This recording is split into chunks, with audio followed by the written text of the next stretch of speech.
He said he had something important to tell me. I thought he was about to propose. Instead, he told me he had been keeping a secret for 3 years. The woman he wanted to stand beside me at our wedding had once stood beside him as his girlfriend. To understand how we got here, we need to go back. This is the story of Claire, 35. 3 years into a relationship she believed in completely.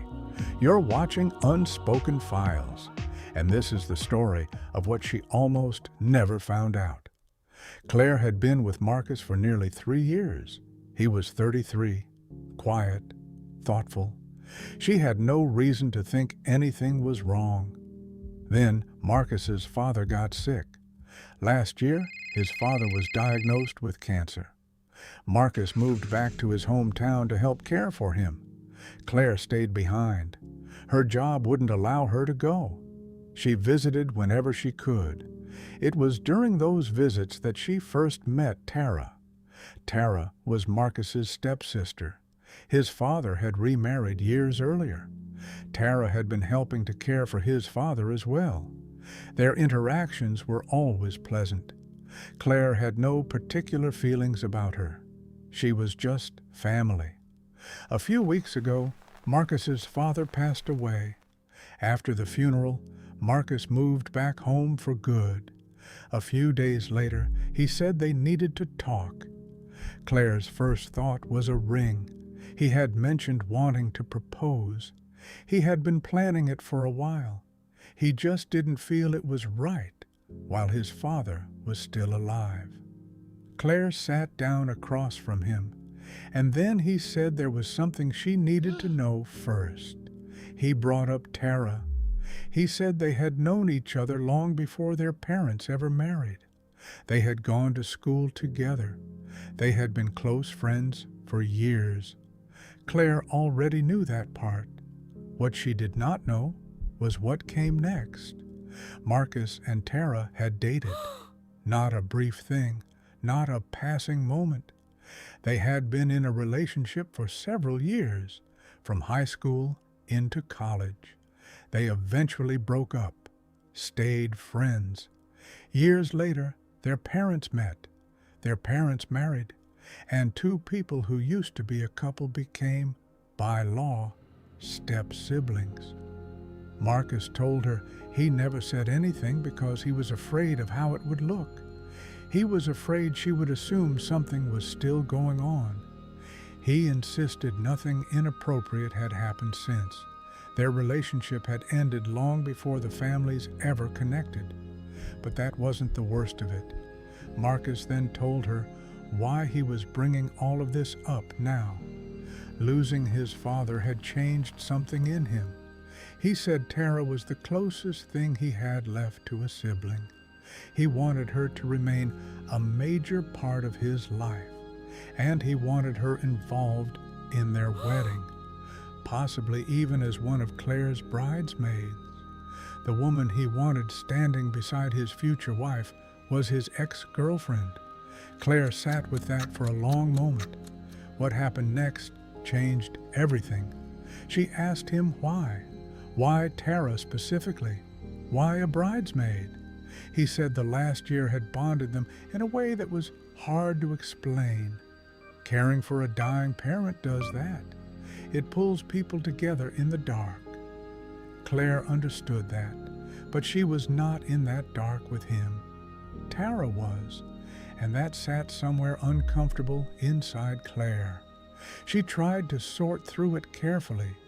She did not believe Marcus was hiding a current affair. She believed the relationship had ended before their families merged. But that didn't make any of it easy to hold. For 3 years, she had known Tara as his stepsister. Now she had to rebuild every memory with new information layered into it. Every dinner, every holiday, every casual interaction at that house. All of it now had a different color. The question she kept landing on was simple.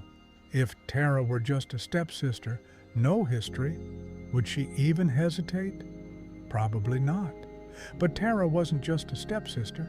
She was also the person who had known Marcus before Claire did, longer than Claire had. Claire didn't give Marcus an answer that night. She told him she needed time. Marcus said he understood. He did not push. He did not argue. He sat with what he had put in motion. In the days that followed, Claire thought about what she actually knew. Marcus had not lied to her. He had omitted something. There is a difference. And whether that difference was enough was the real question. She also thought about what Marcus had asked. Not whether Tara was welcome at the wedding, but whether Tara should stand in Claire's bridal party. That is a different thing. A bridesmaid stands beside the bride. She holds things. She plans things. She is present for the most intimate parts of the day. Claire had not been asked if she wanted this. She had been told. She came back to him a few days later. She told him she could accept Tara as part of his life. She understood what grief does to a person's need for family, but she was not willing to have her stand in the bridal party. Not yet. Not like this. She hadn't chosen her bridesmaids under these conditions. She hadn't been asked whether she wanted Tara there at all. She had been presented with it, and she needed him to understand the difference between those two things. Marcus listened. He didn't argue that time either. He said he understood, that he had not thought about how it would feel from her side. He had been so focused on his grief and on what he needed that he hadn't stopped to ask. That night, he proposed. Claire said yes, but the question of Tara was not fully settled. It lived in the space between what Claire believed and what she felt. She believed Marcus was telling the truth. She believed the history was over. But feelings don't always move at the same speed as conclusions. What she knew was this: she was not willing to carry a secret for the next 30 years. She was not willing to carry resentment either. She wanted to get to know Tara, actually know her, before any decision was made. Not as Marcus's stepsister, not as his ex, as a person. Some questions don't have a clean answer on the day they arrive. Sometimes the most honest thing a person can do is sit with the question instead of rushing the answer. Claire had done that. Tell us in the comments. And if this story stayed with you, you know where the subscribe button is.